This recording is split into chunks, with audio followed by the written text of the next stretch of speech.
Une voix, un artiste. Le rendez-vous buissonnier de la médiathèque Marguerite Duras. Une série de podcasts dédiés à l'art et aux livres singuliers par celles et ceux qui les créent. Des interviews pour découvrir et explorer l'univers d'artistes présents dans les collections de la médiathèque.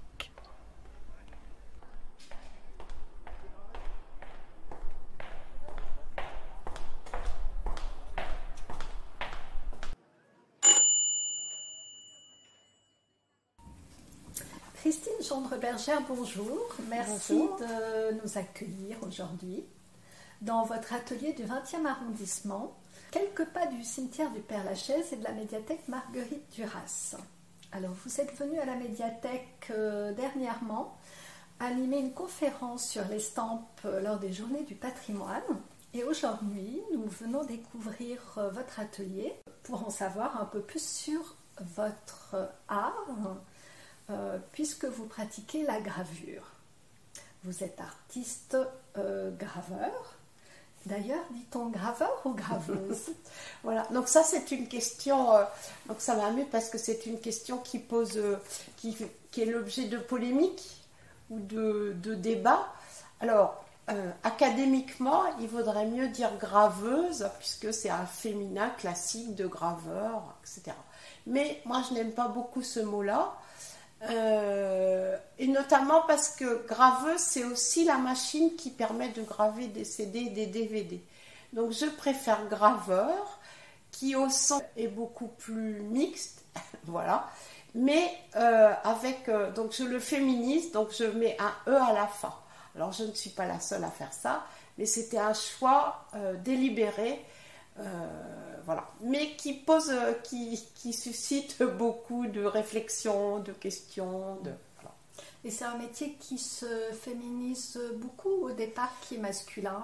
Alors ça a été un métier très masculin qui se féminise en fait, comme beaucoup de métiers. Alors la gravure était liée, donc les tailles-douciers, les imprimeurs, etc. C'était un petit peu le même métier, et donc c'était un milieu effectivement très masculin.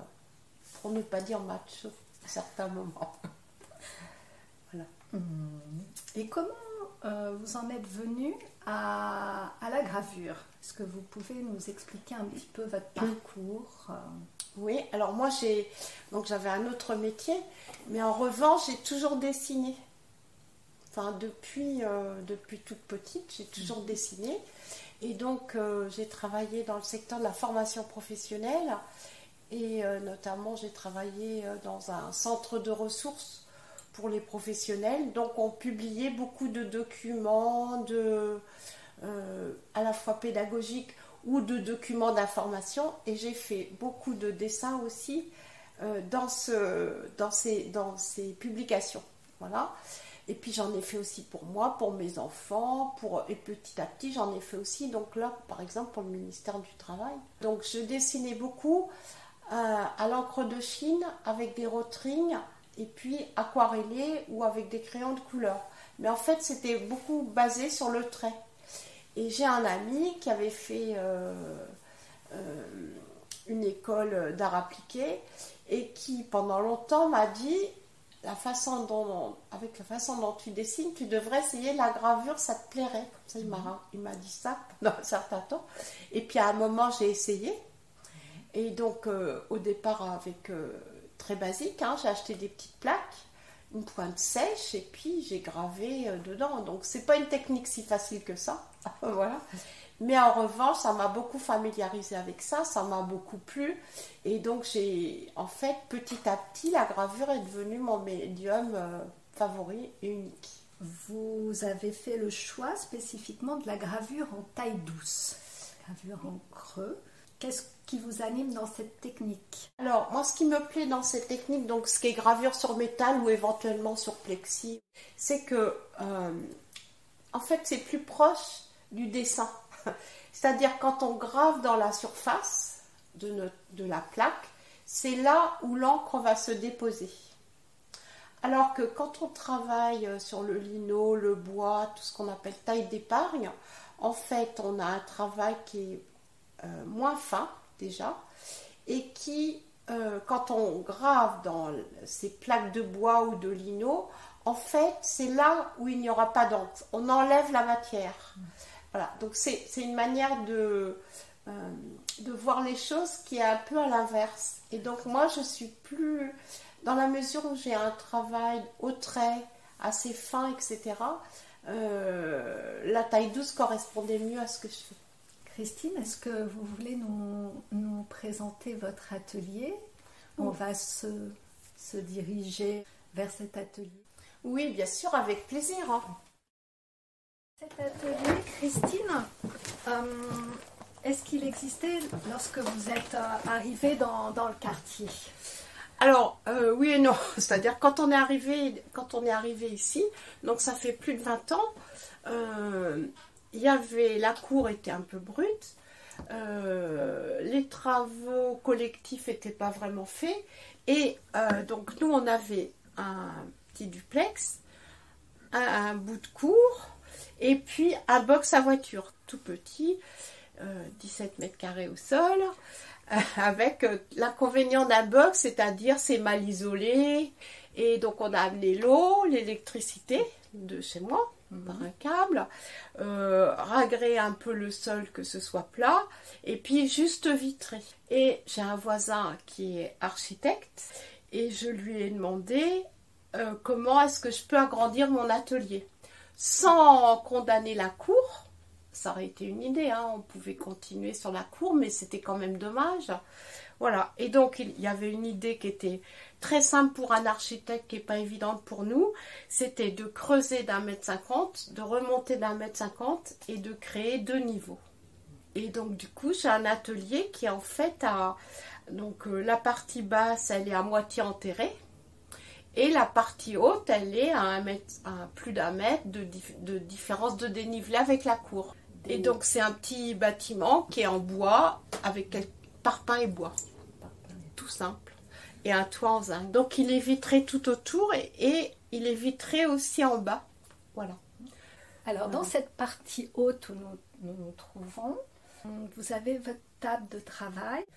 Alors c'est la partie à la fois dessin et gravure. C'est la partie artistique en fait de mon travail qui est là. Donc là voilà, j'ai des carnets de croquis un peu partout.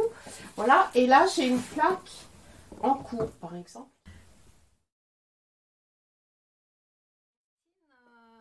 Vous avez une presse assez imposante. Oui, qui fait 75 cm de large et 1,50 m de... Le plateau fait 1,50 m. Ouais. Et comment vous avez réussi à l'amener jusqu'ici? Moi, j'avais pas tellement de choix, c'est-à-dire j'ai choisi de prendre une presse moderne parce qu'elle a l'avantage d'être entièrement démontable, en petits morceaux. Comme j'ai un atelier qui est difficilement accessible, ça faisait partie des conditions importantes pour pouvoir la rentrer dedans. Voilà, et elle est très agréable parce qu'en fait, avec les différents engrenages, là, elle est très démultipliée. Comme ça.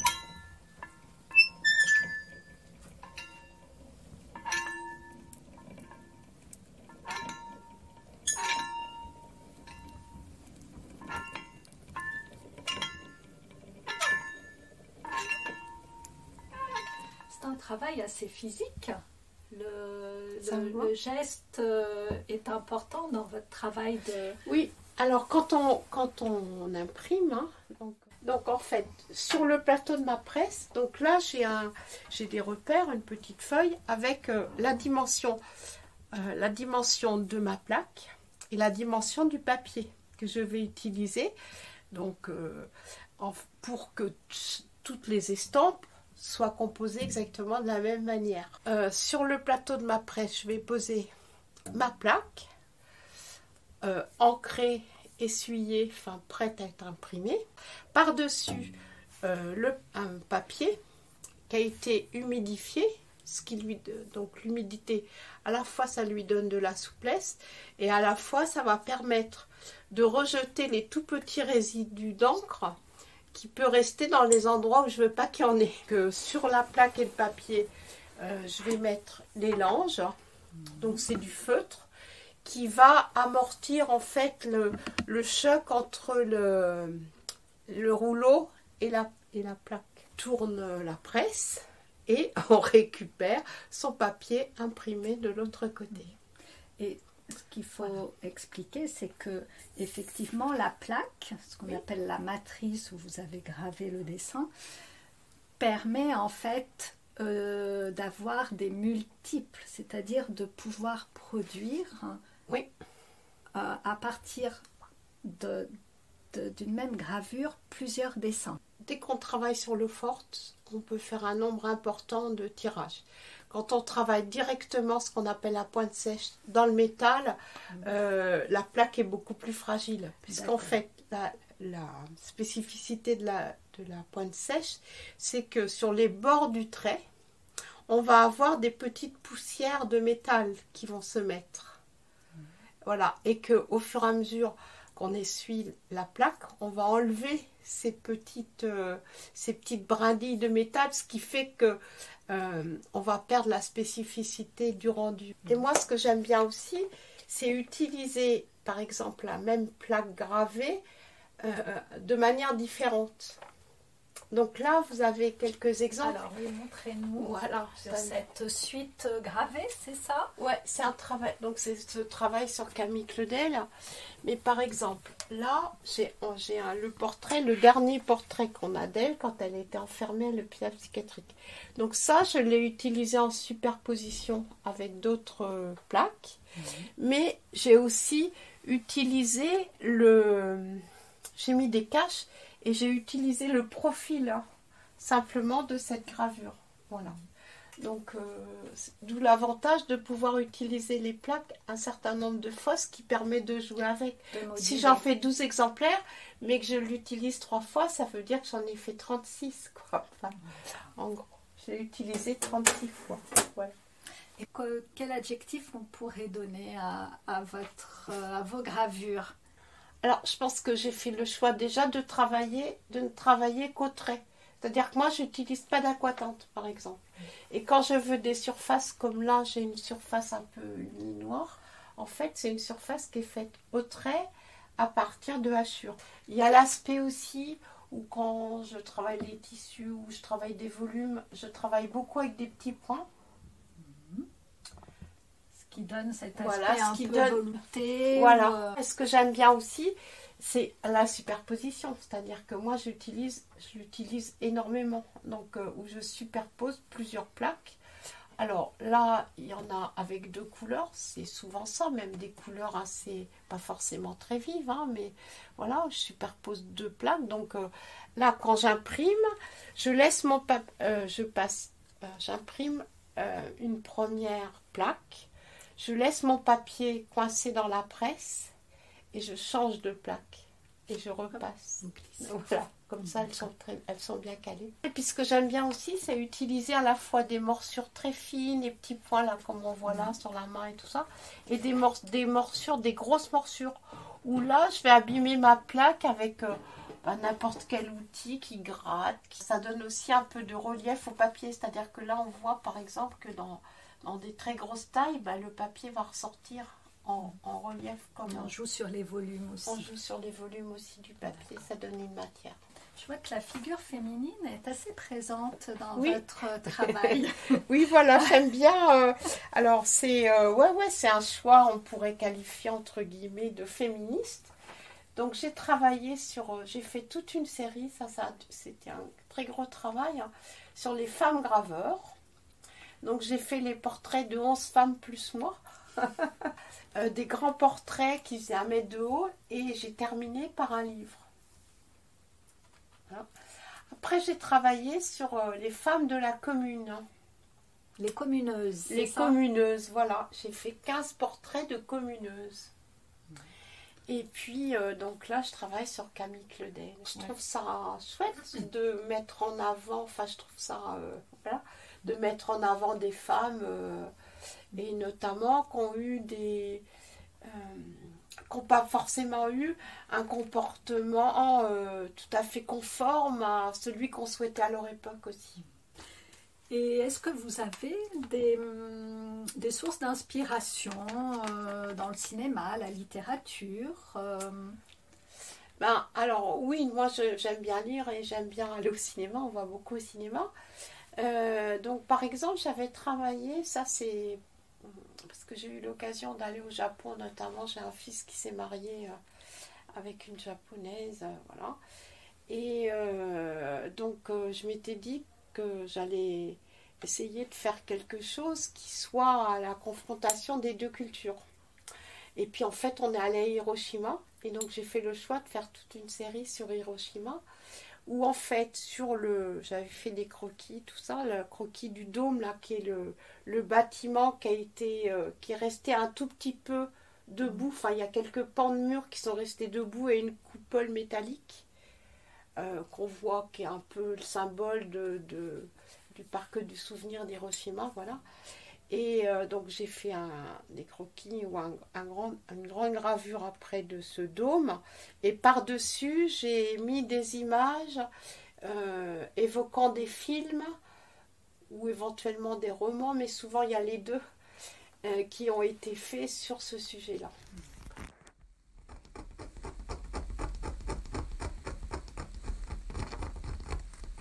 Alors, vous avez décliné votre travail d'estampe sous la forme de livres d'artistes. Alors, est-ce à dire que l'estampe ne se suffit pas à elle-même? Vous avez choisi le livre pour une raison en particulier? Ça dépend un peu des sujets, mais moi je travaille beaucoup par série. Et en fait, je trouve que ça m'est arrivé plusieurs fois de terminer ma série par un livre d'artiste sur le même sujet. C'est-à-dire que c'est le même sujet, c'est la même... je dis la même chose, mais il y a une approche qui est un peu différente. C'est-à-dire qu'en plus, il y a des publics qui aiment bien le livre comme un espace beaucoup plus intime. Et par ailleurs, il y a des gens qui aiment bien l'estampe, mais qui ont envie de la voir accrochée au mur, quoi. Et c'est vraiment deux approches un peu différentes et assez complémentaires. Donc, est-ce que vous pouvez nous en dire plus sur la série Invisible? Invisible, pour moi, c'est les gens qu'on croise tous les jours, qui sont assis sur le trottoir ou qui sont dans le métro et qu'on évite de regarder, en gros. À certains moments, donc j'ai fait des choix aussi qui étaient un peu engagés. Voilà. Sans plus, hein, c'est pas militant, dogmatique, mais des choix un peu engagés en disant, d'abord, il y a une tradition dans la gravure autour de ça, où à des moments, il y a quand même beaucoup de graveurs qui ont eu des choix politiques même, voilà. Donc c'est pas non plus complètement comme ça, si étrange que ça dans la gravure. Et en plus, je trouve qu'un artiste, il vit dans une société et qu'on ne vit pas hors sol. On peut toujours faire des jolis paysages, mais c'est quand même un peu décalé par rapport à la réalité qu'on vit. Je veux dire, moi, ça me paraît... pour moi, c'est important de parler du monde qu'on vit aussi, dans lequel on vit, avec ses interrogations, voilà. Donc, les invisibles, ça faisait partie de ça. Et puis, donc ça, c'était l'objet en général. Après, je me suis inspirée à la fois des photos que j'ai regardées sur Internet, sur n'importe quoi, dans les journaux, on en a plein, voilà.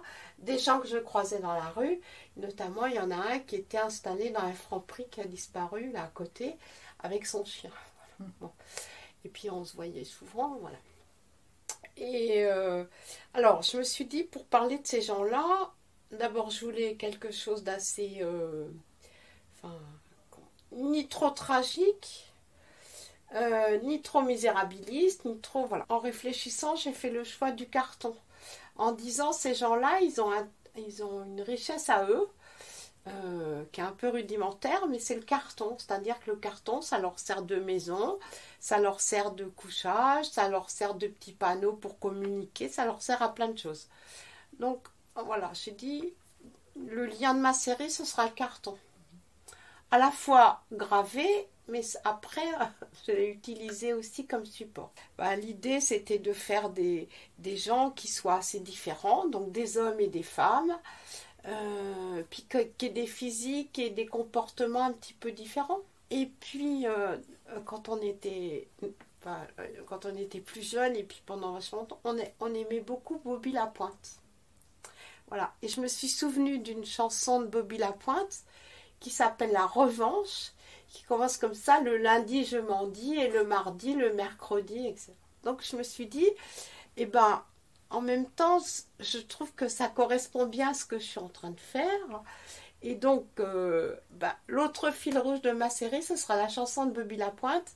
Et donc, j'ai fait un invisible par jour de la semaine, en écoutant la chanson de Bobby Lapointe, que j'ai remis dans les petits coffrets, dans la version livre, en fait, de la série. Un autre livre d'artiste qu'on a à la médiathèque, que vous avez réalisé, je crois, durant le confinement, Urbanité, avant, j'en ai fait une deuxième version pendant le confinement. D'accord. Mais celui-là, je l'ai fait avant. Et donc, c'était un peu parti de l'idée comme ça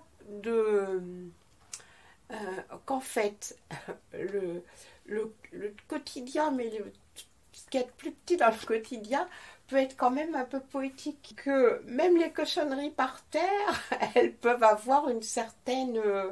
on peut les regarder avec un peu de distance et presque de la poésie, quoi. Puis c'était l'idée de faire aussi quelque chose de très intime comme ça.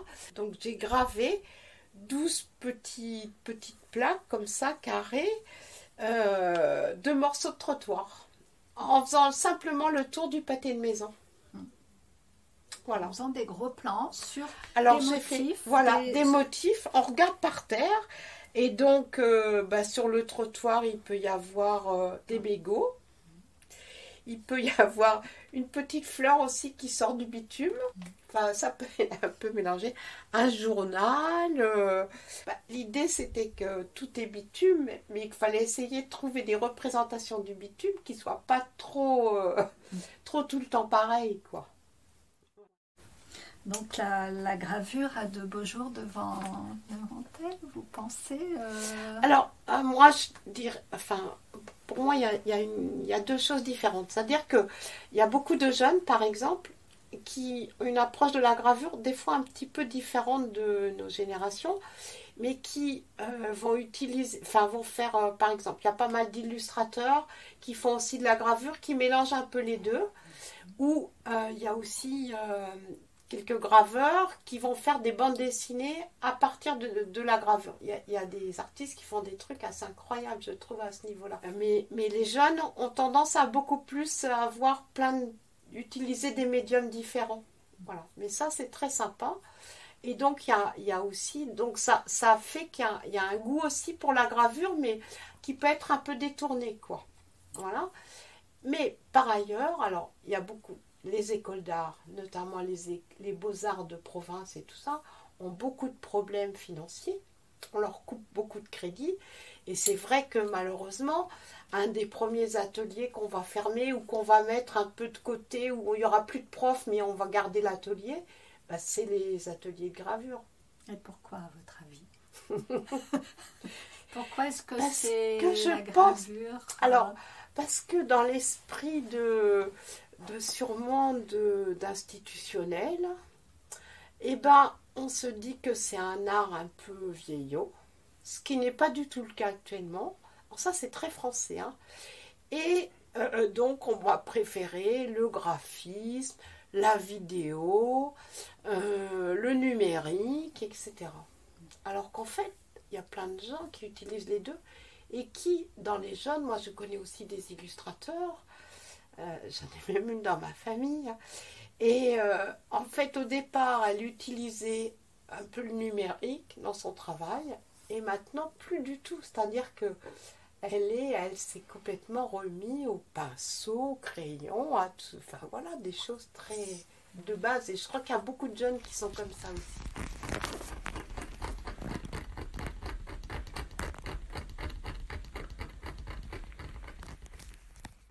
Est-ce que vous pouvez nous parler d'associations liées à la gravure, de leur rôle aujourd'hui? Oui. Alors, actuellement, il y a un monde associatif dans le secteur de la gravure qui est assez dynamique.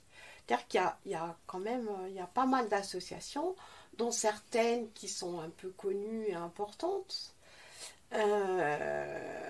Alors, ça vient aussi du fait que les graveurs sont assez solitaires, mais en même temps, il y a besoin aussi de se confronter. C'est des milieux où, voilà, donc ils ont besoin d'échanges aussi, d'échanger entre eux. L'idée, c'est de promouvoir l'estampe, de faire connaître l'estampe au public et tout ça.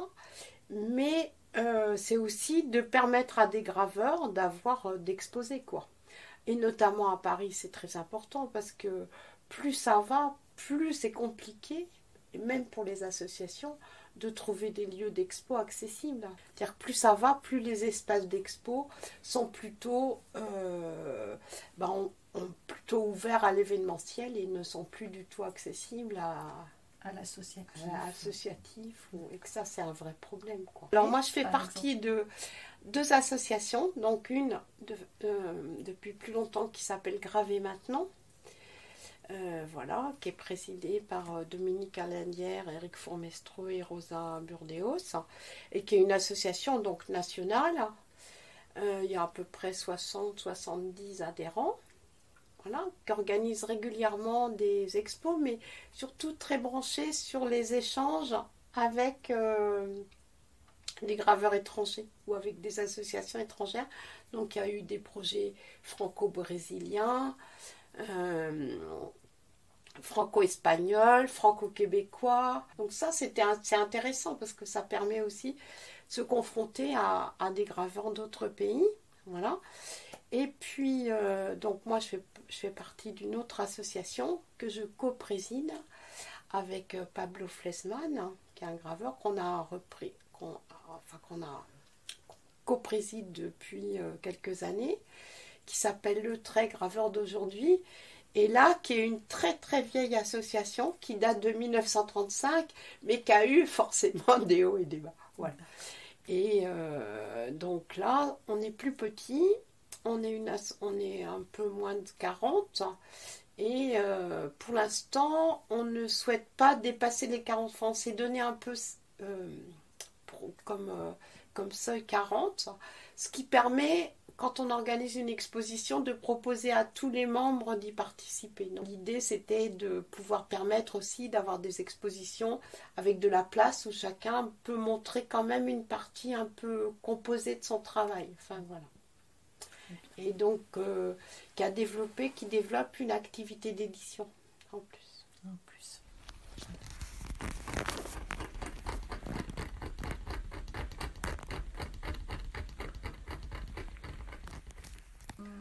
Si on veut découvrir du coup votre travail, on peut bien sûr venir découvrir les 2 livres d'artistes qu'on a à la médiathèque. Oui. Mais votre atelier, est-ce que vous l'ouvrez au public lors d'événements? Comment on fait pour découvrir plus avant votre travail? Alors, déjà, je participe aux ouvertures d'ateliers d'artistes du quartier du Père-Lachaise. Donc, c'est l'APLA, l'association des artistes du Père-Lachaise associés.